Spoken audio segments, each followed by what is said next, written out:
ਵਾਹਿਗੁਰੂ ਜੀ ਕਾ ਖਾਲਸਾ ਵਾਹਿਗੁਰੂ ਜੀ ਕੀ ਫਤਿਹ। ਸੰਗਤ ਟੈਲੀਵਿਜ਼ਨ ਦੇ ਵਿਸ਼ੇਸ਼ ਪ੍ਰੋਗਰਾਮ ਕਲਗੀਧਰ ਪਾਤਸ਼ਾਹ ਦੇ ਸਿਖਰਲੇ 52 ਬਚਨ ਵਿੱਚ ਆਪ ਸਭ ਦਾ ਸਵਾਗਤ ਹੈ। ਕਲਗੀਧਰ ਪਾਤਸ਼ਾਹ ਦੇ ਇਹਨਾਂ 52 ਬਚਨਾਂ ਬਾਰੇ ਲੜੀਵਾਰ ਪ੍ਰੋਗਰਾਮ ਚੱਲ ਰਿਹਾ ਹੈ ਤੇ ਲੜੀਵਾਰ ਤੁਰਦੇ ਤੁਰਦੇ ਅਸੀਂ ਅੱਜ 35ਵੇਂ ਬਚਨ ਤੇ ਪਹੁੰਚ ਗਏ ਹਾਂ।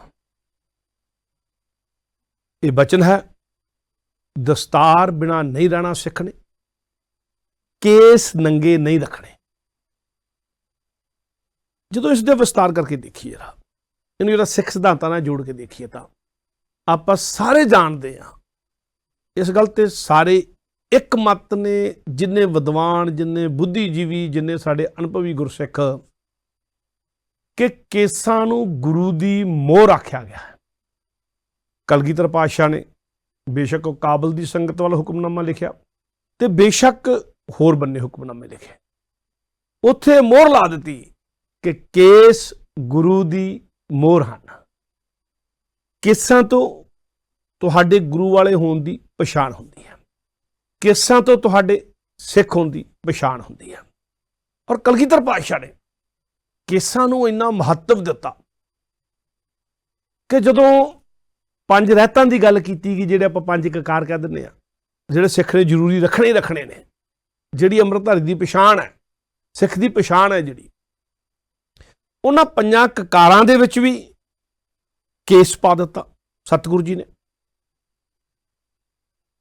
ਔਰ ਜਦੋਂ ਕਰੈਤਾਂ ਦੀ ਗੱਲ ਕਰਨ ਲੱਗੇ ਸਤਿਗੁਰੂ ਜੀ, ਚਾਰ ਕਰੈਤਾਂ ਨਹੀਂ ਕਰਨੀਆਂ ਸਿੱਖ ਨੇ, ਤੇ ਜਦੋਂ ਜਿਹੜੀਆਂ ਚਾਰ ਕਰੈਤਾਂ ਦੀ ਗੱਲ ਕੀਤੀ ਉਹਦੇ ਵਿੱਚ ਵੀ ਇਹ ਗੱਲ ਪਾ ਦਿੱਤੀ ਕਿ ਕੇਸਾਂ ਦੀ ਬੇਅਦਬੀ ਨਹੀਂ ਕਰਨੀ, ਰੋਮਾਂ ਦੀ ਬੇਅਦਬੀ ਨਹੀਂ ਕਰਨੀ, ਕੇਸ ਨਹੀਂ ਕੱਟਣੇ। ਸੋ ਰਹਿਤ ਵਿੱਚ ਵੀ ਤੇ ਕਰਹਿਤ ਵਿੱਚ ਵੀ ਦੋਨੇ ਬੰਨੇ ਜਦੋਂ ਰਹਿਤ ਦੀ ਗੱਲ ਆਈ ਉਦੋਂ ਕਿਹਾ ਰੱਖਣੇ, ਕੇਸ ਰੱਖਣੇ ਹਨ, ਔਰ ਕੇਸ ਰੱਖਣੇ ਹਨ ਜਿੱਦਾਂ ਨੈਚੁਰਲ ਹੈਗੇ ਹੂ ਬਹੂ ਉੱਦਾਂ ਰੱਖਣੇ ਹਨ, ਉਹਨਾਂ ਦੀ ਸਾਂਭ ਸੰਭਾਲ ਕਰਨੀ ਆ। ਤੇ ਸਾਂਭ ਸੰਭਾਲ ਲਈ ਸਤਿਗੁਰੂ ਜੀ ਨੇ ਕੰਘਾ ਵੀ ਦੇ ਦਿੱਤਾ, ਤਾਂ ਕਿ ਕੰਘਾ ਦੇਣ ਦਾ ਖਾਸ ਮਕਸਦ ਹੀ ਇਹ ਸੀ ਕਕਾਰਾਂ ਦੇ ਵਿੱਚ ਕੇਸਾਂ ਦੇ ਨਾਲ, ਕਿ ਕੋਈ ਕੇਸਾਂ ਨੂੰ ਜਟਾਂ ਬਣਾ ਕੇ ਨਾ ਕਹੇ ਕਿ ਮੈਂ ਤਾਂ ਸਭ ਸੂਰਤੀ ਹਾਂ। ਜਟਾਂ ਰੋਜ਼ ਵਾਹੁਣ ਦੀ ਲੋੜ ਨਹੀਂ ਪੈਂਦੀ, ਕੰਘਾ ਰੋਜ਼ ਵਾਹੁਣਾ ਹੈ। ਤੇ ਨਾਲ ਹਦਾਇਤ ਵੀ ਕਰ ਦਿੱਤੀ ਕਿ ਕੰਘਾ ਦੋਨੋਂ ਵਕਤ ਕਰਨਾ। ਸੋ ਕੇਸਾਂ ਦੀ ਸੰਭਾਲੀ, ਕੇਸਾਂ ਦਾ ਐਡਾ ਮਹੱਤਵ ਕਿ ਰਹਿਤ ਵਿੱਚ ਕੇਸ ਦਿੱਤੇ, ਫਿਰ ਉਹਨਾਂ ਨੂੰ ਸਾਂਭ ਸੰਭਾਲ ਵੀ ਕਰਨੀ, ਉਹਦੇ ਲਈ ਕੰਘਾ ਵੀ ਦੇ ਦਿੱਤਾ ਕਕਾਰਾਂ ਦੇ ਵਿੱਚ ਹੀ। ਪੰਜ ਕਕਾਰਾਂ ਦੇ ਵਿੱਚ ਆਪਾਂ ਜਾਣਦੇ ਹਾਂ ਕੇਸ ਹੈ, ਕੰਘਾ ਹੈ, ਕਿਰਪਾਨ ਹੈ, ਕੜਾ ਹੈ, ਕਛਹਿਰਾ ਹੈ। ਤੇ ਜਿਹੜੇ ਪੰਜ ਕਕਾਰ ਨੇ ਉਹਨਾਂ 'ਚ ਕੇਸ ਤੇ ਕੇਸਾਂ ਦੀ ਸੰਭਾਲ ਲਈ ਕੰਘਾ, ਕੇਸਾਂ ਦਾ ਇੰਨਾ ਮਹੱਤਵ। ਜਿਹੜੀ ਚੀਜ਼ ਰੱਖਣੀ ਆ, ਜਿਹੜੀ ਚੀਜ਼ ਨਹੀਂ ਕਰਨੀ, ਜਿਹੜੀ ਚੀਜ਼ ਨਹੀਂ ਰੱਖਣੀ, ਜਿਹੜੀ ਚੀਜ਼ ਦੇ ਨੇੜੇ ਵੀ ਨਹੀਂ ਲੰਘਣਾ, ਨਹੀਂ ਕਰਨੀ, ਉਹਦੇ 'ਚ ਵੀ ਜਾ ਕੇ ਸਤਿਗੁਰੂ ਨੇ ਜਿਹੜੇ ਚਾਰ ਕਰੈਤਾਂ ਦੱਸੀਆਂ ਉਹਨਾਂ 'ਚ ਵੀ ਕਹਿ ਦਿੱਤਾ ਕਿ ਕੇਸ ਨਹੀਂ ਕੱਟਣੇ। ਸੋ ਦੋਰ ਲਾਤੀ, ਕਿਸੇ ਤਰ੍ਹਾਂ ਬਚ ਹੀ ਨਾ ਸਕੇ ਬੰਦਾ। ਰੋਮਾਂ ਦੀ ਬੇਅਦਬੀ ਨਹੀਂ ਕਰਨੀ, ਕੇਸ ਨਹੀਂ ਕੱਟਣੇ। ਕੇਸਾਂ ਦੀ ਜਿਹੜੀ ਆ ਐਡੀ ਮਹੱਤਤਾ ਸਿੱਖੀ ਦੇ ਅੰਦਰ ਹੈ। ਔਰ ਫਿਰ ਕੇਸਾਂ ਦੀ ਸਾਂਭ ਸੰਭਾਲ ਲਈ ਜਿੱਥੇ ਸਤਿਗੁਰੂ ਨੇ ਰਹਿਤ ਦੇ ਵਿੱਚ ਕੰਘਾ ਦੇ ਦਿੱਤਾ, ਉੱਥੇ ਨਾਲ ਹੀ ਰਹਿਤ ਦੱਸਦੇ ਦੱਸਦੇ ਪੰਜ ਪਿਆਰੇ ਇਹ ਗੱਲ ਕਹਿੰਦੇ, ਅੱਜ ਵੀ ਕਹਿੰਦੇ, ਔਰ ਸਾਡੇ ਰਹਿਤਨਾਮਿਆਂ 'ਚ ਵੀ ਆ ਕਿ ਸਿੱਖ ਨੇ ਕੇਸ ਨੰਗੇ ਨਹੀਂ ਰੱਖਣੇ, ਕੇਸਾਂ ਨੂੰ ਢੱਕ ਕੇ ਰੱਖਣਾ। ਔਰ ਕੇਸਾਂ ਨੂੰ ਢੱਕ ਕੇ ਰੱਖਣਾ ਤੇ ਫਿਰ ਰਹਿਤਨਾਮੇ 'ਚ ਵੀ ਗੱਲ ਕਰਤੀ ਦਸਤਾਰ ਬੰਨਣੀ ਆ। ਸੋ ਜਿਹੜੀ ਸਾਰੀ ਗੱਲ ਜਿਹੜੀ ਪੂਰੇ ਪ੍ਰੋਸੈਸ 'ਚੋਂ ਲੰਘ ਕੇ ਆਈ ਸੀ ਗੁਰੂ ਨਾਨਕ ਸਾਹਿਬ ਦੇ ਵੇਲੇ ਤੋਂ ਲੈ ਕੇ, ਉਹਨੂੰ ਫਿਰ ਸਤਿਗੁਰੂ ਜੀ ਜਦੋਂ 52 ਬਚਨਾਂ 'ਚ ਕਹਿ ਰਿਹਾ, ਤੇ ਸਤਿਗੁਰੂ ਜੀ ਨੇ ਉਹ ਸਾਰੀ ਗੱਲ ਜੋੜ ਕੇ ਇਕੱਠੀ ਆਖ ਦਿੱਤੀ, ਸਿੱਖ ਨੇ ਦਸਤਾਰ ਬਿਨਾ ਨਹੀਂ ਰਹਿਣਾ, ਕੇਸ ਨੰਗੇ ਨਹੀਂ ਰੱਖਣੇ। ਇਹ ਜਿਹੜਾ ਹੁਕਮ ਹੈ ਦੀ ਇੱਕ ਗੱਲ ਨੂੰ, ਇਤਿਹਾਸ ਨੂੰ ਥੋੜਾ ਸਮਝਣ ਦੀ ਲੋੜ ਹੈ। ਨੰਗੇ ਸਿਰ ਨਹੀਂ ਰਹਿਣਾ, ਕੇਸ ਨਹੀਂ ਕੱਟਦੇ, ਇਹਦਾ ਇੱਕ ਇਤਿਹਾਸਕ ਮਹੱਤਵ ਹੈ।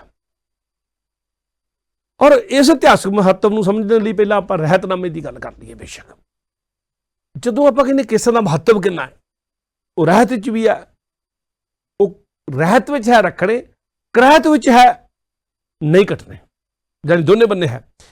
ਤੇ ਇਹਦੇ ਬਾਰੇ ਸਾਡੇ ਰਹਿਤਨਾਮੇ ਦੀ ਬੜੀ ਪ੍ਰਵਾਨਿਤ ਪੰਕਤੀ ਹੈ। ਕਈਆਂ ਨੇ ਇਸ ਨੂੰ ਭਾਈ ਨੰਦ ਲਾਲ ਨਾਲ ਵੀ ਜੋੜਿਆ, ਪਰ ਰਹਿਤਨਾਮੇ ਦੇ ਆਧਾਰ 'ਤੇ ਆਪਾਂ ਗੱਲ ਕਰ ਰਹੇ। ਸਤਿਗੁਰੂ ਦੇ 52 ਕਵੀਆਂ ਦੇ ਵਿੱਚੋਂ ਜੇ ਭਾਈ ਨੰਦ ਲਾਲ ਦੀ ਨਹੀਂ ਤੇ ਕਿਸੇ ਹੋਰ ਦੀ ਹੋਏਗੀ, ਪਰ ਭਾਈ ਨੰਦ ਲਾਲ ਜੀ ਨਾਲ ਜੋੜ ਕੇ ਬਹੁਤ ਸਾਰੇ ਗੁਰਮੁਖ ਕਹਿੰਦੇ ਨੇ, ਕਿਉਂਕਿ ਫਾਰਸੀ ਦੇ ਲਫ਼ਜ਼ ਨੇ। ਤੇ ਉਹ ਪੰਕਤੀ ਹੈ ਜਿਹੜੀ ਕੇਸਾਂ ਦਾ ਮਹੱਤਵ ਦੱਸਦੀ ਹੈ। ਰਹਿਤ 'ਚ ਵੀ ਕੇਸ, ਕਰੈਤ 'ਚ ਵੀ ਕੇਸ। ਉਹ ਜਿਹੜੀ ਦੋਹਾ ਹੈ ਉਹ ਹੈ ਕਿ ਨਿਸ਼ਾਨੇ ਸਿੱਖੀ ਈ 5 ਹਰਫ ਕਾਫ, ਹਰਗਿਜ਼ ਨਾ ਬਾਸਤ ਈ 5 ਮੁਆਫ, ਕਿ ਸਿੱਖੀ ਦੀ ਨਿਸ਼ਾਨੀ ਦੇ 5 ਹਰਫ ਨੇ ਜਿਹੜੇ ਕੱਕੇ ਤੋਂ ਸ਼ੁਰੂ ਹੁੰਦੇ ਨੇ। ਨਿਸ਼ਾਨੇ ਸਿੱਖੀ ਈ 5 ਹਰਫ, 5 ਲਫ਼ਜ਼ ਨੇ ਉਹ, 5 ਹਰਫ ਨੇ ਉਹ।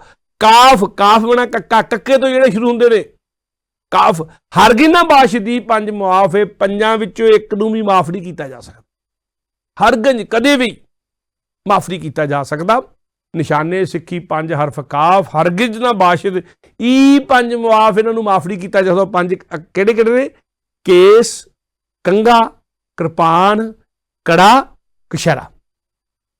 ਪਰ ਨਾਲ ਜਿਹੜੀ ਅੱਗੋਂ ਗੱਲ ਕੀ ਆ, ਫਿਰ ਇਹਨਾਂ ਦੀ ਦੁਹਰਾਤੀ, ਕਹਿੰਦੇ ਕੜਾ, ਕਾਰਦੋ, ਕਛ, ਕੰਘਾ, ਵਿਧਾਂ। ਕਹਿੰਦੇ ਉਹਦੇ 4 ਤਾਂ ਹੈਗੇ ਨੇ, ਕੜਾ ਹੈ, ਕਾਰਦੋ, ਕਿਰਪਾਨ ਹੈ, ਕਛ, ਕਛਹਿਰਾ ਹੈ ਤੇ ਕੰਘਾ ਹੈ। 4 ਉਹਦੇ 'ਚ ਹੈ ਜਿਹੜੇ ਬਾਹਰੋਂ ਸਤਿਗੁਰ ਨੇ ਦਿੱਤੇ। ਇਹ 4 ਜਿਹੜੇ ਕਹਿ ਕੇ ਫਿਰ ਅਗਲੀ ਆਖਰੀ ਪੰਕਤੀ ਜਿਹੜੀ ਜਿੱਥੇ ਕਲਾਈਮੈਕਸ ਦੀ ਗੱਲ ਹੈ ਕਿ ਬਿਨਾ ਕੇਸ ਹੇਚ ਅਸਤ ਜੁਮਲਾ ਨਿਸ਼ਾਂ। ਕਹਿੰਦੇ ਬਾਕੀ ਭਾਵੇਂ 4 ਵੀ ਰੱਖੇ ਹੋਣ, ਪਰ ਜੇ ਕੇਸ ਨਹੀਂ ਰੱਖੇ ਤੇ ਬਾਕੀਆਂ ਦਾ ਮੁੱਲ ਕੋਈ ਨਹੀਂ ਜੇ। ਬਾਕੀਆਂ ਦਾ ਮੁੱਲ ਕੋਈ ਨਹੀਂ ਜੇ ਕੇਸ ਨਹੀਂ ਰੱਖੇ। ਬਿਨਾ ਕੇਸ, ਕੇਸਾਂ ਤੋਂ ਬਿਨਾ 4 ਨਿਸ਼ਾਨ ਦੱਸਦੇ ਪਹਿਲਾਂ ਕਿ ਕੜਾ ਦਿੱਤਾ ਸਤਿਗੁਰੂ ਨੇ, ਕਿਰਪਾਨ ਦਿੱਤੀ, ਕਛਹਿਰਾ ਦਿੱਤਾ, ਕੰਘਾ ਦਿੱਤਾ। ਪਰ ਜੇ ਤੁਸੀਂ ਕੇਸ ਨਹੀਂ ਰੱਖੇ, ਬਿਨਾ ਕੇਸ ਹੇਚ ਅਸਤ ਜੁਮਲਾ ਨਿਸ਼ਾਨ, ਬਾਕੀ ਸਾਰੇ ਨਿਸ਼ਾਨ ਜਿਹੜੇ ਨੇ ਜਿੰਨੇ ਦੱਸੇ ਪਹਿਲਾਂ 4 ਦੇ 4 ਜਿਹੜੇ ਕਹਿੰਦੇ ਵਰਣਨ ਕੀਤੇ ਆ, ਹੇਚ ਤੁਸ਼ ਨੇ, ਅਸਤ ਨੇ, ਝੂਠ ਨੇ, ਕੇਸਾਂ ਤੋਂ ਬਿਨਾ। ਜੇ ਕੇਸ ਨਹੀਂ, ਬਿਨਾ ਕੇਸ ਹੇਚ ਅਸਤ ਜੁਮਲਾ ਨਿਸ਼ਾਨ ਸਾਰੇ ਦੇ ਸਾਰੇ ਝੂਠੇ ਵੀ ਨੇ ਔਰ ਇਹਨਾਂ ਦਾ ਮੁੱਲ ਕੋਈ ਨਹੀਂ, ਤੁਸ਼ ਨੇ। ਕੇਸਾਂ ਦੇ ਨਾਲ ਲੱਗ ਕੇ ਹੀ ਇਹਨਾਂ ਕਕਾਰਾਂ ਦਾ ਮੁੱਲ ਹੈ। ਜੇ ਕੇਸ ਹੈਣ ਤੇ ਤਾਂ ਹੀ ਇਹਨਾਂ ਕਕਾਰਾਂ ਦਾ ਮੁੱਲ ਹੈ, ਜੇ ਕੇਸ ਨਹੀਂ ਹੈਣ। ਪਰ ਮੈਨੂੰ ਇੱਥੇ ਗੱਲ ਜ਼ਿਆਦਾ ਹੈ, ਆਮ ਤੌਰ ਤੇ ਜਿਹੜਾ ਕੇਸਾਧਾਰੀ ਸਿੱਖ ਹੈ, ਅੰਮ੍ਰਿਤਧਾਰੀ ਸਿੱਖ ਹੈ, ਜਿਹੜਾ ਦਸਤਾਰ ਪਾਉਂਦਾ, ਕੇਸ ਜਿਹਨੇ ਰੱਖੇ ਹੋਏ ਨੇ, ਉਹਨੂੰ ਮੋਟਰਸਾਈਕਲ ਸਕੂਟਰ ਚਲਾਉਣ ਲੱਗਿਆਂ ਲੋਹ ਟੋਪ ਦੀ ਪਾਉਣ ਦੀ ਜ਼ਰੂਰਤ ਨਹੀਂ ਜੇ ਉਹਨੇ ਦਸਤਾਰ ਬੰਨੀ ਹੋਈ ਆ। ਤੇ ਕਈ ਲੋਕ ਜਿਨ੍ਹਾਂ ਨੇ ਕੇਸ ਨਹੀਂ ਰੱਖੇ ਹੁੰਦੇ, ਉਹ ਇਸ ਗੱਲ ਤੋਂ ਬਚਣ ਦੇ ਲਈ ਉੱਦਾਂ ਪੱਗ ਬੰਨ੍ਹ ਕੇ ਤੇ ਚਲੇ ਜਾਂਦੇ ਆ। ਪਰ ਉਦੋਂ ਜਦੋਂ ਚੈਕਿੰਗ ਹੁੰਦੀ ਹੈ, ਜੇ ਉਹਦੇ ਕੇਸ ਹੈਗੇ ਆ ਤੇ ਫਿਰ ਤਾਂ ਪੱਗ ਬੰਨ੍ਹ ਸਕਦਾ, ਬਾਕੀ ਵੀ ਨਾਲ ਕਕਾਰ ਹੋਣੇ ਚਾਹੀਦੇ ਆ, ਨਹੀਂ ਤਾਂ ਨਹੀਂ ਤਾਂ ਪ੍ਰਵਾਨ ਨਹੀਂ ਹੈਗਾ। ਇਹ ਗੱਲ ਜਿਹੜੀ ਆ, ਔਰ ਇੱਥੇ ਬਿਲਕੁਲ ਉਹ ਗੱਲ ਜਿਹੜੀ ਆ, ਇੱਥੇ ਵੀ ਉਹ ਗੱਲ ਕੀਤੀ ਗਈ ਆ। ਮੈਂ ਇਹ ਫਾਰਸੀ ਵਾਲਾ ਜਿਹੜਾ ਆਪਣੇ ਕੋਲ ਦੋਹਾ ਹੈ, ਇਹਨੂੰ ਦੁਹਰਾ ਦਿੰਦਾ ਦੁਬਾਰਾ। ਨਿਸ਼ਾਨ ਸਿੱਖੀ 5 ਹਰਫ ਕਾਫ, ਹਰਗਿਜ਼ ਨਾ ਬਾਸਤ ਈ 5 ਮੁਆਫ, ਕੜਾ, ਕਾਰਦੋ, ਕਛ, ਕੰਘਾ, ਵਿਧਾਂ, ਬਿਨਾ ਕੇਸ ਹੇਚ ਅਸਤ ਜੁਮਲਾ ਨਿਸ਼ਾਨ। ਸੋ ਏਡੀ ਵੱਡੀ ਗੱਲ ਹੈ ਕੇਸਾਂ ਦੀ ਮਹੱਤਤਾ। ਇਹ ਰਹਿਤ ਦੇ ਵਿੱਚ ਵੀ ਸਤਿਗੁਰੂ ਨੇ ਦੇ ਦਿੱਤੇ, ਕਰਹਿਤ ਵਿੱਚ ਵੀ ਦੱਸਤਾ ਕਿ ਕੱਟਣੇ ਨਹੀਂ, ਤੇ ਨਾਲ ਆ ਦੋਹਾ ਰਹਿਤ ਨਾਮੇ ਦਾ ਜਿਹੜਾ ਦੋਹਾ, ਇਹ ਜਿਹੜਾ ਹੈ ਇਹ ਮੋਹਰ ਲਾਉਣ ਦਾ ਕਿ ਬਾਕੀ 4 ਕਕਾਰ ਵੀ ਰੱਖੇ ਹੋਣ, ਜੇ ਤੁਹਾਡੇ ਕੋਲ ਕੇਸ ਨਹੀਂ ਤੇ ਉਹਨਾਂ ਦਾ ਕੋਈ ਮੁੱਲ ਨਹੀਂ, ਉਹ ਵੀ ਝੂਠੇ ਨੇ। ਫਿਰ ਜੇ ਕੇਸ ਨਹੀਂ, ਫਿਰ ਸਿੱਖੀ ਨਹੀਂ ਹੈਗੀ ਤੁਹਾਡੇ ਕੋਲ। ਸਿੱਖੀ ਦੀ ਮੋਹਰ ਜਿਹੜੀ ਆ, ਗੁਰੂ ਦੀ ਮੋਹਰ ਜਿਹੜੀ ਆ, ਉਹ ਕੇਸ ਆ। ਇਹ ਗੱਲ ਸਤਿਗੁਰ ਨੇ ਰਹਿਤਨਾਮੇ 'ਚ ਵੀ ਕਹੀ, ਇਹ ਗੱਲ ਸਤਿਗੁਰ ਜੀ ਦੇ ਹੁਕਮਨਾਮਿਆਂ 'ਚ ਵੀ ਕਹੀ ਗਈ, ਔਰ ਇਹ ਗੱਲ ਸਾਡੀ ਜਿਹੜੀ ਰਹਿਤ ਕਰੈਤ ਵਾਲੀ ਜਿਹੜੀ ਗੱਲ ਹੈ ਉਹਦੇ ਵਿੱਚ ਵੀ ਦੁਹਰਾ ਕੇ ਇਹ ਗੱਲ ਆਖੀ ਗਈ। ਔਰ ਸਤਿਗੁਰੂ ਜੀ ਨੇ ਸਿਖਲੇ 52 ਬਚਨਾਂ ਦੇ ਵਿੱਚ ਵੀ ਗੱਲ ਆਖ ਦਿੱਤੀ, ਔਰ ਨਾਲ ਜੋੜ ਕੇ ਗੱਲ ਆਖੀ, ਦਸਤਾਰ ਬਿਨਾ ਨਹੀਂ ਰਹਿਣਾ, ਕੇਸ ਨੰਗੇ ਨਹੀਂ ਰੱਖਣੇ। ਸੋ ਦਸਤਾਰ ਸਿੱਖਣੇ ਪਹਿਨਣੀ ਹੈ ਔਰ ਕੇਸ ਨੰਗੇ ਨਹੀਂ ਰੱਖਣੇ। ਆਮ ਇੱਕ ਪੰਜਾਬੀ ਦਾ ਮੁਹਾਵਰਾ ਨਾ ਕਹਿੰਦਾ, ਜਿਹਦਾ ਕੋਈ ਖਸਮ ਗੁਸਾਈ ਨਹੀਂ ਨਾ ਹੁੰਦਾ, ਪੰਜਾਬੀ ਦੇ ਮੁਹਾਵਰਾ ਇਹ, ਜਿਹਦਾ ਕੋਈ ਖਸਮ ਗੁਸਾਈ ਨਹੀਂ ਹੋ ਜਾਂਦਾ, ਜਾਂ ਜਿਹੜੀ ਤੀਵੀਂ ਦਾ ਪਤੀ ਚੱਲ ਵਸਦਾ, ਉੱਥੇ ਆਮ ਬੀਬੀਆਂ ਕਹਿੰਦੀਆਂ ਅੱਜ ਤਾਂ ਸਿਰੋਂ ਨੰਗੀ ਹੋ ਗਈ। ਸਿਰੋਂ ਨੰਗੇ ਹੋਣ ਦਾ ਮੁਹਾਵਰੇ ਦਾ ਅਰਥ ਹੈ ਜਦੋਂ ਕੋਈ ਪਤੀ ਚੱਲ ਵਸਦਾ ਤੇ ਬੀਬੀਆਂ ਆਮ ਤੌਰ ਤੇ ਗੱਲਾਂ ਕਰਦੀਆਂ ਹੋਈਆਂ, ਕਹਿੰਦੀ ਵੀ ਫਲਾਣੀ ਤਾਂ ਅੱਜ ਸਿਰੋਂ ਨੰਗੀ ਹੋ ਗਈ। ਸੋ ਸਿਰੋਂ ਨੰਗੇ ਹੋਣ ਦਾ ਅਰਥ ਹੋਇਆ ਕਿ ਇਹਦਾ ਕੋਈ ਖਸਮ ਨਹੀਂ ਹੈ, ਹੁਣ ਇਹਦਾ ਕੋਈ ਸਾਈਂ ਨਹੀਂ ਹੈ, ਇਹਦਾ ਗੁਸਾਈ ਨਹੀਂ ਹੈ। ਤੇ ਜੇ ਕੋਈ ਬੰਦਾ ਸਿਰੋਂ ਨੰਗਾ ਹੋਵੇ ਤੇ ਉਹ ਵੀ ਆਪਣੇ ਮਾਲਕ ਤੋਂ ਬਿਨਾਂ ਹੈ, ਖਸਮ ਗਸਾਈ ਤੋਂ ਬਿਨਾਂ ਹੈ, ਤੇ ਜੇ ਤੀਵੀਂ ਨੰਗੀ ਹੋਵੇ ਤੇ ਵੀ ਸਿਰੋਂ ਗਸਾਈ ਨੰਗਾ, ਦੋਵਾਂ ਦੀ ਗੱਲ ਇੱਕੋ ਜਿਹੀ ਹੈ।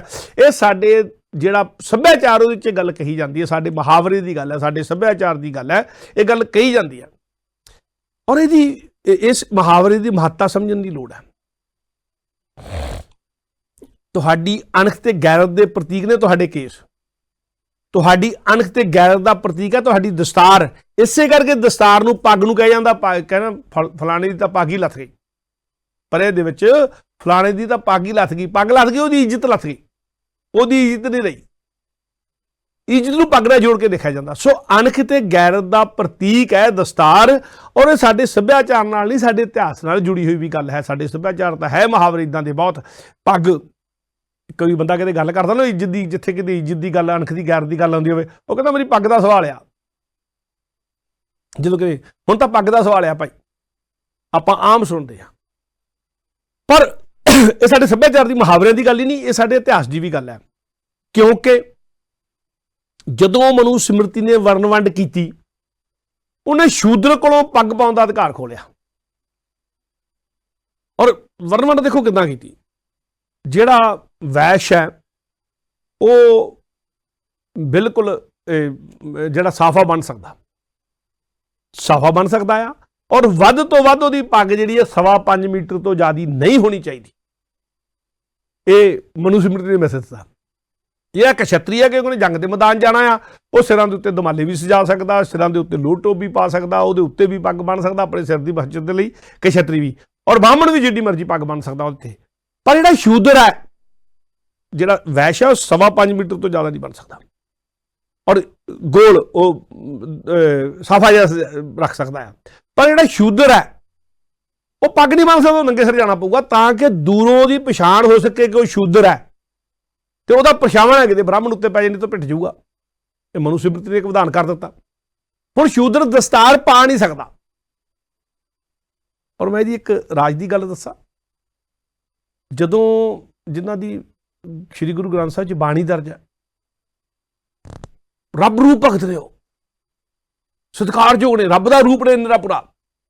ਪਰ ਕਿਉਂਕਿ ਬ੍ਰਾਹਮਣ ਦਾ ਕਰਮਕਾਂਡ ਗੁਰੂ ਨਾਨਕ ਸਾਹਿਬ ਤੋਂ ਪਹਿਲਾਂ ਹੋਏ ਸਨ, ਬੇਸ਼ੱਕ ਭਗਤ ਕਬੀਰ ਜੀ ਦੀ ਗੱਲ ਕਰ ਲਈਏ, ਭਗਤ ਰਵਿਦਾਸ ਜੀ ਦੀ ਗੱਲ ਕਰ ਲਈਏ, ਰੱਬ ਰੂਪ ਭਗਤਾਂ ਦੀ ਗੱਲ ਕਰ ਲਈ, ਕਿਸੇ ਦੀ ਵੀ ਗੱਲ ਕਰੀ, ਉਹਨਾਂ ਨੂੰ ਵੀ ਲਾਗੂ ਕਰ ਦਿੱਤਾ ਕਿ ਦਸਤਾਰ ਨਹੀਂ ਸਜਾ ਸਕਦੇ। ਤਾਂ ਕੇਸ ਕੱਟਣੇ ਪੈਣਗੇ, ਫਿਰ ਕੇਸਾਂ ਦੀ ਸਾਂਭ ਸੰਭਾਲ ਦਾ ਹੋਰ ਕੋਈ ਤਰੀਕਾ ਨਹੀਂ। ਤੇ ਜਿਹੜੇ ਭਗਤ ਹੁੰਦੇ ਸੀ, ਫੇਰ ਸੀ ਇਹਨਾਂ ਨੇ, ਭਗਤ ਰਵਿਦਾਸ ਜੀ ਨੇ ਦਸਤਾਰ ਨਹੀਂ ਸਜਾਈ, ਕਿਉਂਕਿ ਦਸਤਾਰ ਸਜਾਉਣ ਦਾ ਵਿਧਾਨ ਨਹੀਂ ਸੀਗਾ। ਤੁਹਾਡੇ ਪੂਰੇ ਦਾ ਪੂਰਾ ਹਿੰਦੂ ਵਿਧਾਨ ਲਾਗੂ ਕਰ ਦਿੱਤਾ, ਕੀਤਾ ਹੋਇਆ ਸਾਰੇ ਬੰਨੇ। ਬੇਸ਼ੱਕ ਉਹਨਾਂ ਨਹੀਂ ਮੰਨਿਆ ਕੁਝ ਵੀ, ਪਰ ਉਹਨਾਂ ਨੇ ਇੱਕ ਬਗਾਵਤ ਦੇ ਤੌਰ ਤੇ ਕੇਸ ਰੱਖੇ ਤੇ ਕੇਸ ਪਿੱਛੇ ਨੂੰ ਛੱਡ ਲਿਆ। ਅੱਜ ਕੱਲ੍ਹ ਤਾਂ ਹੀ ਜਿੰਨੀਆਂ ਵੀ ਤਸਵੀਰਾਂ ਮਿਲਣਗੀਆਂ ਭਗਤ ਰਵਿਦਾਸ ਦੀਆਂ, ਪੁਰਾਤਨ ਤਸਵੀਰਾਂ ਜਿੰਨੀਆਂ ਮਿਲਣਗੀਆਂ, ਰੱਬ ਰੂਪ ਭਗਤ ਨੇ, ਸਤਿਕਾਰਯੋਗ ਨੇ। ਗੁਰੂ ਰਾਮਦਾਸ ਜੀ ਨੇ ਉਹਨਾਂ ਬਾਰੇ ਆਖਿਆ ਕਿ ਰਵਿਦਾਸ ਠਾਕਰ ਬਣਿਆ ਹੀ, ਉਹ ਤਾਂ ਰੱਬ ਦਾ ਰੂਪ ਹੀ ਬਣ ਗਿਆ, ਠਾਕਰ ਨਾ ਪੜਾਈ ਉਹਨਾਂ ਦੀ, ਰੱਬ ਰੂਪ ਹੀ ਬਣ ਗਿਆ। ਪਰ ਉਹਨਾਂ ਦੀ ਕੋਈ ਵੀ ਤਸਵੀਰ ਪਿੱਛੇ ਨੂੰ ਕੇਸ ਹੋਣਗੇ, ਦਸਤਾਰ ਨਹੀਂ ਹੋਗੀ, ਕਿਉਂਕਿ ਦਸਤਾਰ ਸਜਾਉਣ ਦਾ ਵਿਧਾਨ ਨਹੀਂ। ਪਰ ਬਗਾਵਤ ਸੀ ਕਿ ਕੇਸ ਨਹੀਂ ਕੱਟਣੇ, ਕੇਸ ਰੱਖਣੇ ਨੇ ਕੇਸ ਪਿੱਛੇ ਨੂੰ। ਤੇ ਇਹੀ ਕੰਮ ਫਿਰ ਭਗਤ ਕਬੀਰ ਜੀ ਨੇ ਕੀਤਾ। ਉਹਨੇ ਕਿਹਾ ਚਲੋ ਤੁਸੀਂ ਕਹਿੰਦੇ ਨਹੀਂ ਉੱਤੇ ਰੱਖਿਆ ਜਾ ਸਕਦਾ, ਪਰ ਮੁਸਲਮਾਨਾਂ ਦਾ ਰਾਜ, ਉਹਨਾਂ ਦਾ ਤੁਲਾ ਤਾਂ ਲਿਆ ਜਾ ਸਕਦਾ। ਔਰ ਕਬੀਰ ਜੀ ਨੇ ਮੁਸਲਮਾਨਾਂ ਵਾਲਾ ਟੋਪ ਪਹਿਨੀ ਹੈ, ਔਰ ਸਿਰ ਕਬੀਰ ਜੀ ਦੀਆਂ ਜਿੰਨੀਆਂ ਵੀ ਫੋਟੋਆਂ ਮਿਲਣਗੀਆਂ ਔਰ ਉਸ ਟੋਪੀ ਨਾਲ ਮਿਲਣਗੀਆਂ। ਜਾਂ ਮੈਂ ਤੁਹਾਡੀ ਪਾਉਂਦਾ ਹੀ ਨਹੀਂ ਤੁਹਾਡਾ ਕੱਪੜਾ, ਪਰ ਮੈਂ ਸਿਰ ਢੱਕ ਕੇ ਰੱਖਣਾ, ਮੈਂ ਮੁਸਲਮਾਨਾਂ ਵਾਲਾ ਪਾ ਲੈਂਦਾ। ਫਿਰ ਐਡੀ ਵੱਡੀ ਬਗਾਵਤ, ਉੱਥੋਂ ਇਹ ਇਸ਼ਾਰਾ ਮਿਲਦਾ ਆ। ਸੋ ਇੱਕ ਤਰ੍ਹਾਂ ਦਾ ਕਿਸੇ ਨੂੰ ਨੀਵਾਂ ਰੱਖਣਾ ਹੋਵੇ, ਉਹਨੂੰ ਦਸਤਾਰ ਸਜਾਉਣ ਨਹੀਂ ਦੇਣੀ।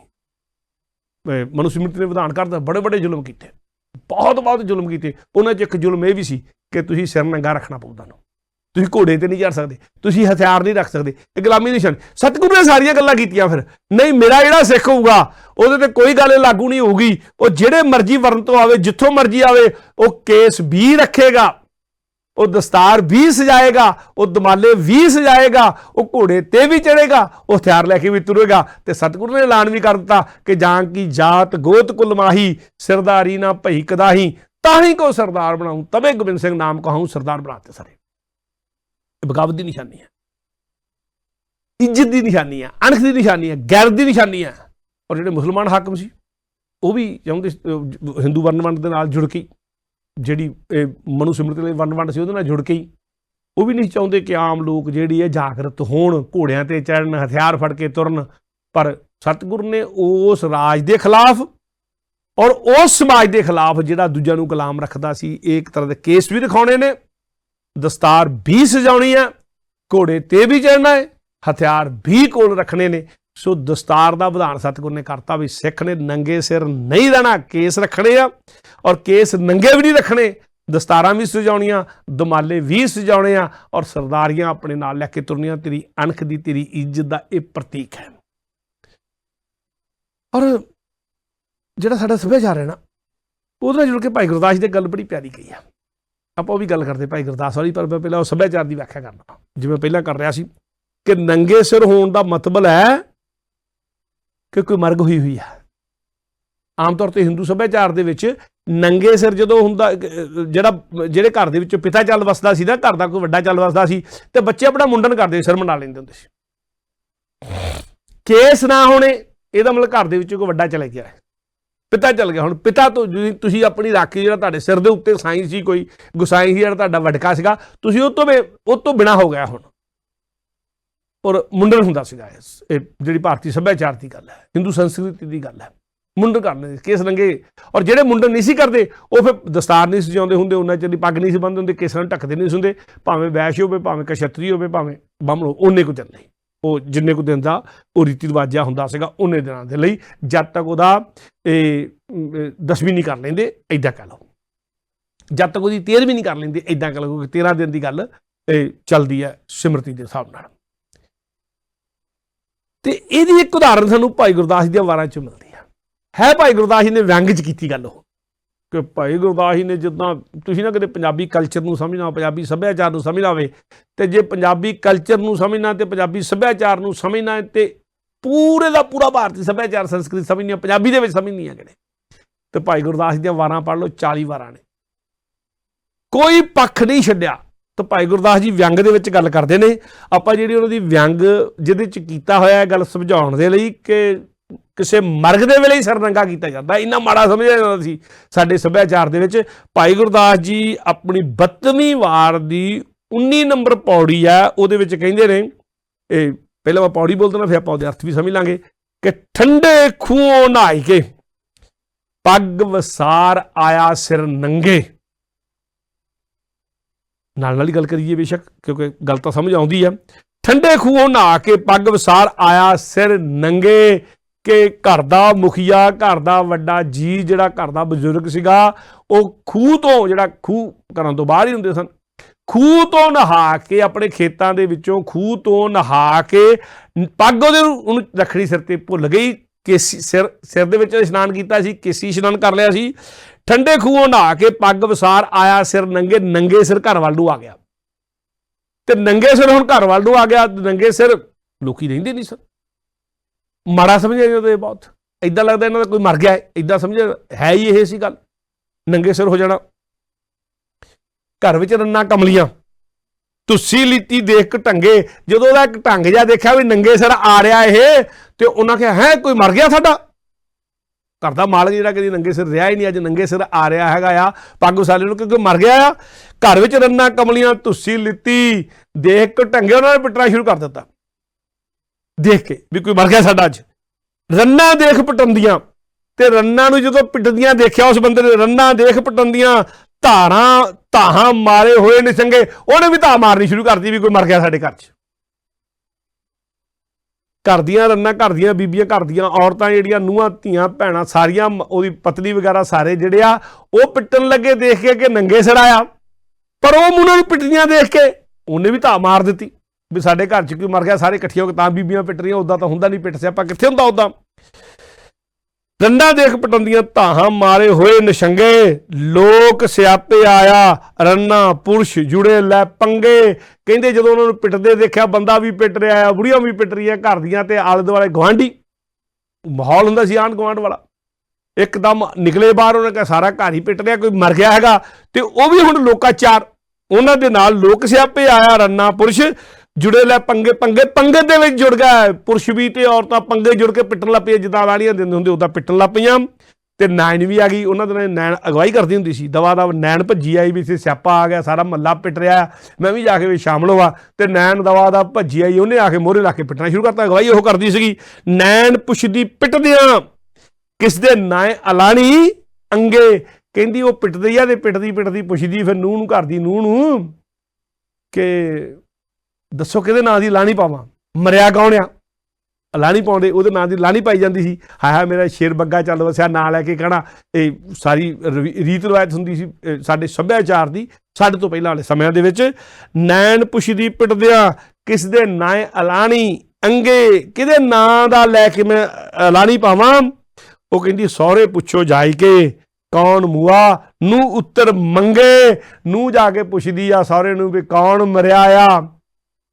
ਤੇ ਸਹੁਰਾ ਕੀ ਦੱਸਿਓ, ਕਹਿੰਦਾ ਮੈਂ ਤਾਂ ਤੇਰੇ ਵੱਲ ਦੇਖ ਕੇ ਰੋਣ ਲੱਗ ਪਿਆ। ਤੇ ਨੂੰਹ ਕਹਿੰਦੀ ਮੈਂ ਤੇਰੇ ਵੱਲ ਦੇਖ ਕੇ ਰੋਣ ਲੱਗ ਪਈ ਆ। ਸਾਰੇ ਜਣੇ, ਸਾਰੇ ਟੱਬਰ ਦੇ ਵਿੱਚ ਇੱਕ ਦੂਜੇ ਨੂੰ ਸਿਆਪਾ। ਤੇ ਪੁਆੜਾ ਕਿੱਥੋਂ ਪੈ ਗਿਆ, ਕਾਵਾਂ ਰੋਲੀ ਮੂਰਖ ਸੰਗੇ। ਮੂਰਖਤਾ ਕੀਤੀ ਇੱਕ ਗੱਲ ਕਿ ਨੰਗੇ ਸਿਰ ਘਰ ਵਾਲਾ ਆ ਗਿਆ, ਇੱਕੋ ਮੂਰਖਤਾ ਤੋਂ ਕਾਵਾਂ ਰੋਲਾ ਮੂਰਖ ਸੰਗੇ। ਇਹ ਜਿਹੜੀ ਭਾਈ ਗੁਰਦਾਸ ਜੀ ਦੀ ਉਦਾਹਰਨ ਹੈ, ਵਿਅੰਗ ਦੇ ਰੂਪ ਦੇ ਵਿੱਚ ਹੈ ਬੇਸ਼ੱਕ, ਪਰ ਉਦਾਹਰਨ ਇਹ ਹੈ ਕਿ ਲੋਕ ਨੰਗੇ ਸਿਰ ਨਹੀਂ ਸੀ ਰਹਿੰਦੇ ਹੁੰਦੇ। ਨੰਗੇ ਸਿਰ ਹੋਣ ਨੂੰ ਕਿੰਨਾ ਮਾੜਾ ਸਮਝਿਆ ਜਾਂਦਾ ਸੀ। ਸੋ ਨੰਗੇ ਸਿਰ ਨਹੀਂ ਰਹਿਣਾ, ਕੇਸ ਰੱਖਣੇ ਆ, ਕੇਸ ਨੰਗੇ ਨਹੀਂ ਰੱਖਣੇ, ਪਰ ਕੇਸਾਂ ਦੇ ਉੱਤੇ ਦਸਤਾਰ ਵੀ ਬੰਨਣੀ, ਦਸਤਾਰ ਤੋਂ ਬਿਨਾ ਨਹੀਂ ਰਹਿਣਾ। ਇਹ ਜਿਹੜਾ ਦ੍ਰਿਸ਼ਟਾਂਤ ਆ, ਇਹ ਭਾਈ ਗੁਰਦਾਸ ਜੀ ਨੇ ਬੇਸ਼ੱਕ ਵਿਅੰਗ 'ਚ ਦਿੱਤਾ ਆ, ਪਰ ਸਮਝਣ ਵਾਲਾ ਆ, ਸਮਝਾਉਣ ਵਾਲਾ ਆ, ਸਮਝਦੇ ਰਹਿਣਾ ਚਾਹੀਦਾ। ਅੱਜ ਦੀ ਹਾਲਾਤ ਆਪਾਂ ਗੱਲ ਕਰੀਏ ਇਸ ਗੱਲ ਨਾਲ ਜੋੜ ਕੇ, ਉਦੋਂ ਤਾਂ ਇੱਕ ਘਰ ਦਾ ਬਜ਼ੁਰਗ ਨੰਗੇ ਸਿਰ ਹੋਇਆ ਤੇ ਸਿਆਪਾ ਪੈ ਗਿਆ। ਤੇ ਜੇ ਅੱਜ ਦਾ ਹਾਲਾਤ ਦੇਖ ਲਈਏ, ਹੁਣ ਤਾਂ ਭਾਈ ਬਹੁਤ ਗਿਣਤੀ ਨੰਗੇ ਸਿਰਾਂ ਵਾਲਿਆਂ ਦੀ ਆ, ਬਹੁਤ ਗਿਣਤੀ ਨੰਗੇ ਸਿਰਾਂ ਵਾਲਿਆਂ ਦੀ ਆ। ਅਸੀਂ ਆਪਣਾ ਸੱਭਿਆਚਾਰ ਵਿਸਾਰ ਦਿੱਤਾ ਅਸੀਂ, ਔਰ ਜਿਹੜੀ ਕਿਤੇ ਬਹੁਤ ਗਿਣਤੀ ਹੋ ਜਾਏ ਉਹ ਫਿਰ ਫੈਸ਼ਨ ਬਣ ਜਾਂਦਾ। ਨੰਗੇ ਸਿਰ ਰਹਿਣਾ ਫੈਸ਼ਨ ਬਣ ਗਿਆ। ਔਰ ਮੈਂ ਬੰਦਿਆਂ 'ਚ ਨਹੀਂ, ਬੀਬੀਆਂ 'ਚ ਕਿਤੇ ਸਿਰ ਤੇ ਚੁੰਨੀ ਲੈਣ ਨੂੰ ਪਾਪ ਸਮਝਣ ਵਾਲੀ ਗੱਲ ਹੋ ਗਈ ਆ। ਇਹ ਪਹਿਲਾਂ ਸਿਰ ਤੋਂ ਤਿਲਕਦੀ ਮੋਢੇ ਤੱਕ ਆ ਗਈ, ਤੇ ਮੋਢੇ ਤੋਂ ਪਤਾ ਨਹੀਂ ਚੁੰਨੀ ਕਿੱਥੇ ਗਈ, ਪਤਾ ਨਹੀਂ ਲੱਗਾ। ਹੁਣ ਤਾਂ ਚੁੰਨੀਆਂ ਰੱਖਦੀਆਂ ਨਹੀਂ ਬੀਬੀਆਂ। ਸਿਰ ਤੋਂ ਤਿਲਕੀ ਮੋਢੇ ਤੇ ਗਈ ਤੇ ਮੋਢਿਓਂ ਪਤਾ ਨਹੀਂ ਕਿੱਥੇ ਗਈ, ਚੁੰਨੀ ਨਹੀਂ ਰਹੀ, ਸਿਰ ਨੰਗਾ ਹੋ ਗਿਆ। ਸਿਰ ਨੰਗਾ ਹੋਣਾ ਕਿੰਨਾ ਮਾੜਾ ਸਮਝਿਆ ਜਾਂਦਾ ਸੀ ਭਾਈ ਗੁਰਦਾਸ ਜੀ ਦੇ ਹਵਾਲੇ ਦੇ ਮੁਤਾਬਕ, ਸਾਡੇ ਸੱਭਿਆਚਾਰ ਦੇ ਹਵਾਲੇ ਦੇ ਮੁਤਾਬਕ, ਸਾਡੀ ਰਹਿਤ ਦੇ ਹਵਾਲੇ ਦੇ ਮੁਤਾਬਕ। ਪਰ ਹੁਣ ਬਹੁਤ ਗਿਣਤੀ ਨੰਗੇ ਸਿਰ ਵਾਲਿਆਂ ਦੀ ਹੋ ਗਈ ਹੌਲੀ ਹੌਲੀ, ਤੇ ਬਹੁਤ ਗਿਣਤੀ ਫਿਰ ਫੈਸ਼ਨ ਬਣ ਗਿਆ। ਹੁਣ ਜਿਹਨੇ ਸਿਰ ਢੱਕਿਆ ਹੁੰਦਾ ਨਾ, ਉਹਨੂੰ ਸਮਝੇ ਕਿ ਪੁਰਾਣੇ ਜਿਹੇ ਵਿਚਾਰਾਂ ਦਾ ਬੰਦਾ ਹੋਵੇ, ਬੀਬੀ ਹੋਵੇ, ਬੀਬੀ ਨੇ ਸਿਰ ਤੇ ਚੁੰਨੀ ਲਈ ਹੋਵੇ ਨਾ, ਤੇ ਉਹਨੂੰ ਸਮਝਦੇ ਕੋਈ ਬਸ ਪੁਰਾਣੇ ਜਿਹੇ ਵਿਚਾਰਾਂ ਦੀ ਆ, ਪੜ੍ਹੀ ਲਿਖੀ ਨਹੀਂ। ਔਰ ਤੁਸੀਂ ਕਿਤੇ, ਮੈਂ ਸਿੱਖ ਪਰਿਵਾਰ ਗੱਲਾਂ ਸੁਣ ਰਹੇ ਨੇ, ਭੈਣਾਂ ਸਾਡੀਆਂ ਸੁਣ ਰਹੀਆਂ ਨੇ, ਸਾਡੀਆਂ ਮਾਤਾਵਾਂ ਸੁਣ ਰਹੀਆਂ ਨੇ, ਸਾਡੇ ਵੀਰ ਸੁਣ ਰਹੇ ਨੇ, ਕਿਤੇ ਤੁਸੀਂ ਬਾਹਰ ਨਿਕਲੋ, ਕਿਤੇ ਆਸਦਾ ਦੀ, ਟੈਸਕੋ ਦੀ, ਕਿਤੇ ਸ਼ਾਪਿੰਗ ਸੈਂਟਰਾਂ 'ਤੇ ਜਾ ਕੇ ਦੇਖੋਗੇ ਤੁਸੀਂ, ਔਰ ਆਮ ਤੌਰ 'ਤੇ ਜੇ ਬੀਬੀ ਨੇ ਸਿਰ ਢੱਕਿਆ ਹੋਊਗਾ ਤੇ ਅਸੀਂ ਕਹਿੰਦੇ ਦੂਰੋਂ ਪਤਾ ਲੱਗ ਜਾਂਦਾ ਹੈ ਮੁਸਲਮਾਨ, ਇਸਲਾਮ ਨੂੰ ਮੰਨਣ ਵਾਲੇ ਸਿਰ ਢੱਕ ਕੇ ਰੱਖਦੇ ਹਾਲੇ ਵੀ, ਇੰਗਲੈਂਡ ਵਰਗੇ ਦੇਸ਼ਾਂ ਦੇ ਅੰਦਰ। ਪਰ ਸਾਡੀਆਂ ਬੀਬੀਆਂ ਸਿਰ ਢੱਕਿਆ ਹੋਇਆ ਨਹੀਂ ਹੁੰਦਾ। ਆਪਣੇ ਸੱਭਿਆਚਾਰ, ਸਾਡਾ ਸੱਭਿਆਚਾਰ ਸੀ ਕਿ ਨੰਗੇ ਸਿਰ ਨਹੀਂ ਰਹਿਣਾ। ਸਾਡਾ ਸੱਭਿਆਚਾਰ ਸੀ ਕੇਸ ਵੀ ਰੱਖਣੇ, ਕੇਸਾਂ ਦਾ ਸਤਿਕਾਰ ਵੀ ਰੱਖਣਾ, ਕੇਸਾਂ 'ਚ ਉੱਡ ਕੇ ਮਿੱਟੀ ਦਾ ਪਵੇ। ਔਰ 4 ਗੱਲਾਂ ਖਾਸ ਤੌਰ 'ਤੇ ਕਹੀਆਂ ਗਈਆਂ ਸਤਿਗੁਰੂ ਹੁਕਮਨਾਮਿਆਂ ਦੇ ਅੰਦਰ, ਵੱਖ-ਵੱਖ ਹੁਕਮਨਾਮਿਆਂ 'ਚ। ਟਾਈਮ ਨਹੀਂ ਮੈਂ ਇਹ ਗੱਲ, ਜਿੱਥੇ ਕਿਹਾ ਗਿਆ ਨਾ ਸਾਬਤ ਸੂਰਤ ਰੱਬ ਦੀ ਭੰਨੇ ਬੇਈਮਾਨ, ਰੱਬ ਦੀ ਸਾਬਤ ਸੂਰਤ ਜਿਹੜੀ ਦਿੱਤੀ ਹੋਈ ਹੈ, ਜੇ ਉਹਨਾਂ ਨੂੰ ਕੋਈ ਭੰਨਦਾ ਹੈ, ਯਾਨੀ ਕੇਸਾਂ ਦਾ ਜੇ ਕੋਈ ਕਤਲ ਕਰਦਾ, ਬੇਈਮਾਨ ਆਖਿਆ ਸਤਿਗੁਰੂ ਨੇ। ਈਮਾਨ ਤੋਂ ਡਿੱਗ ਪੈਂਦਾ, ਧਰਮ ਤੋਂ ਡਿੱਗ ਪੈਂਦਾ, ਉਹ ਇਮਾਨ ਦੇ ਕਾਬਿਲ ਨਹੀਂ ਰਹਿੰਦਾ, ਇਮਾਨ ਤੇ ਨਹੀਂ ਰਹਿੰਦਾ ਹੈਗਾ, ਸਤਿਗੁਰੂ ਨੇ ਆਖਿਆ। ਔਰ ਭਾਈ ਨੰਦ ਲਾਲ ਜੀ ਦੇ ਤਰਖਾਣਾਮੇ ਵਿੱਚ ਕੀ ਆਖਿਆ? ਭਾਈ ਨੰਦ ਲਾਲ ਜੀ ਕਹਿੰਦੇ ਕੰਘਾ ਦੋਨੋਂ ਵਕਤ ਕਰ, ਪਾਗ ਚੁਨੇ ਕਰ ਬਾਂਦੀ, ਦਾਤਨ ਨੀਤ ਕਰੇ ਨਾ ਦੁੱਖ ਪਾਵੇ ਲਾਲ ਜੀ। ਸਾਡੇ ਹੁਕਮ ਹੈ ਕੰਘਾ ਦੋਨੋਂ ਵਕਤ ਵੀ ਕਰਨਾ, ਤੇ ਪੱਗ ਵੀ ਚੁਣ ਕੇ ਬੰਨਣੀ ਆ ਰੋਜ਼। ਆ ਜਿਹੜੇ ਪੱਗਾਂ ਦੀਆਂ ਟੋਪੀਆਂ ਬਣਾ ਕੇ ਰੱਖ ਲੈਂਦੇ ਨੇ, ਉਹ ਵੀ ਰਹਿਤਨਾਮੇ 'ਚ ਪ੍ਰਵਾਨ ਨਹੀਂ। ਮਹੀਨਾ ਇੱਕੋ ਪੱਗ ਬੰਨ ਕੇ ਰੱਖਣਗੇ, ਚੱਕੀ ਚੱਕ ਕੇ ਸਿਰ ਤੇ ਟੋਪੀ ਰੱਖ ਕੇ ਬਣਾ ਲਈ, ਟੋਪੀ ਪ੍ਰਵਾਨ ਨਹੀਂ ਹੈਗੀ, ਪੱਗ ਹੈ। ਪਾਗ ਚੁਣੇ ਕਰ ਬੰਨ ਲਈ, ਦਿਹਾੜੀ 'ਚ 2 ਵਾਰੀ ਆਖਿਆ ਵੀ ਕੰਘਾ ਕਰਨਾ ਹੈ, ਤੇ ਫਿਰ ਪੱਗ ਬੰਨਣੀ ਹੈ, ਚੁਣ ਕੇ ਬੰਨਣੀ ਆ। 2 ਵਾਰੀ ਕੰਘਾ ਕਰਨ ਦੀ, ਜਦੋਂ ਕੰਘਾ ਕਰਨਾ ਪੱਗ ਉਤਾਰਨੀ ਪੈਣੀ ਹੈ ਨਾ, ਚੁਣ ਕੇ ਹੀ ਉਤਾਰਨੀ ਹੈ, ਚੁਣ ਕੇ ਬਾਅਦ 'ਚ ਇਹ ਬੰਨਣੀ ਹੈ। ਔਰ ਇੱਕ ਗੱਲ, ਨੰਗੇ ਸਿਰ ਪਗੜੀ ਲਾਏ ਸਿੱਖ ਪ੍ਰਸ਼ਾਦਾ ਖਾਏ ਸੋ ਤਨਖਾਈ। ਜਿਹੜਾ ਪਗੜੀ ਲਾ ਕੇ ਪ੍ਰਸ਼ਾਦਾ ਖਾਂਦਾ, ਨੰਗੇ ਸਿਰ ਪ੍ਰਸ਼ਾਦਾ ਖਾਂਦਾ, ਉਹ ਤਨਖਾਈਆ ਹੈ ਸਾਡੇ 'ਚ। ਔਰ ਨੰਗਾ ਸਿਰ ਜੋ ਜੰਗਲ ਪਾਣੀ ਜਾਂਦਾ ਉਹ ਤਨਖਾਈਆ।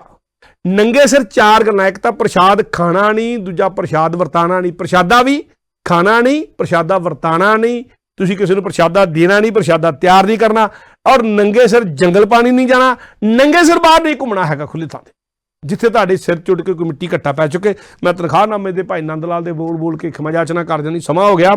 ਨਗਨ ਹੋਏ ਬਾਹਰ ਫਿਰੇ, ਨੰਗਾ ਸਿਰ ਕਰਕੇ ਨਗਨ ਹੋਏ ਬਾਹਰ ਫਿਰੇ। ਨਗਨ ਸੀਸ ਜੋ ਖਾਏ, ਨੰਗੇ ਸਿਰ ਜੋ ਖਾਂਦਾ, ਨੰਗੇ ਸਿਰ ਜੋ ਬਾਹਰ ਜਾਂਦਾ ਘੁੰਮਣ ਫਿਰਨ, ਨੰਗੇ ਸਿਰ ਜਾਂਦਾ ਕਿਤੇ ਘਰੋਂ ਬਾਹਰ ਨਿਕਲਦਾ, ਖੁੱਲੀ ਥਾਂ ਤੇ ਨਿਕਲਦਾ, ਹਵਾ 'ਚ ਨਿਕਲਦਾ, ਬਾਹਰ ਨਿਕਲਦਾ ਹੈ, ਜਿੱਥੇ ਮਿੱਟੀ ਟੁੱਟਦੀ ਉੱਥੇ ਨਿਕਲਦਾ ਹੈ। ਨਗਨ ਹੋਏ ਬਾਹਰ ਫਿਰੇ, ਨਗਨ ਸੀਸ ਜੋ ਖਾਏ, ਨਗਨ ਪ੍ਰਸ਼ਾਦ ਜੋ ਬਾਂਟੀ, ਤਨਖਾਹੀ ਬੜੋ ਕਹਾਏ। ਜੋ ਨੰਗੇ ਸਿਰ ਪ੍ਰਸ਼ਾਦਾ ਖਾਂਦਾ ਤੇ ਵਰਤਾਉਂਦਾ ਆ ਉਹ ਵੱਡਾ ਤਨਖਾਹੀਆ ਆ। ਇਹ ਸਾਡੇ ਲਈ ਹੁਕਮ ਆ। ਸੋ ਨੰਗੇ ਸਿਰ ਨਹੀਂ ਰਹਿਣਾ। ਸਿੱਖ ਨੇ ਦਸਤਾਰ ਰੱਖਣੀ ਆ, ਕੇਸ ਰੱਖਣੇ ਆ, ਕੇਸਾਂ ਦੀ ਸਾਂਭ ਸੰਭਾਲੀ। ਜਿੱਦਾਂ ਕੰਘਾ ਦਿੱਤਾ ਉੱਦਾਂ ਦਸਤਾਰ ਦਿੱਤੀ, ਦਸਤਾਰ ਵੀ ਰੱਖਣੀ, ਦਸਤਾਰ ਵੀ ਬੰਨਣੀ ਹੈ। ਔਰ ਇੱਕ ਵਾਰ ਫਿਰ ਦੁਬਾਰਾ ਦੁਹਰਾ ਲਈਏ, ਕੰਘਾ ਦੋਨੋਂ ਵਕਤ ਕਰ, ਪਾਗ ਜੁਨੇ ਕਰ ਬੰਦ ਹੀ, ਪੱਗ ਬੰਨਣੀ ਹੈ, ਦਸਤਾਰ ਰੱਖਣੀ ਹੈ। ਔਰ ਇਹ ਸਤਿਗੁਰੂ ਜੀ ਦਾ 35ਵਾਂ ਬਚਨ ਹੈ ਸਿਖਲੇ 52 ਬਚਨਾਂ ਦੇ ਵਿੱਚ। ਵਾਹਿਗੁਰੂ ਜੀ ਕਾ ਖਾਲਸਾ, ਵਾਹਿਗੁਰੂ ਜੀ ਕੀ ਫਤਿਹ।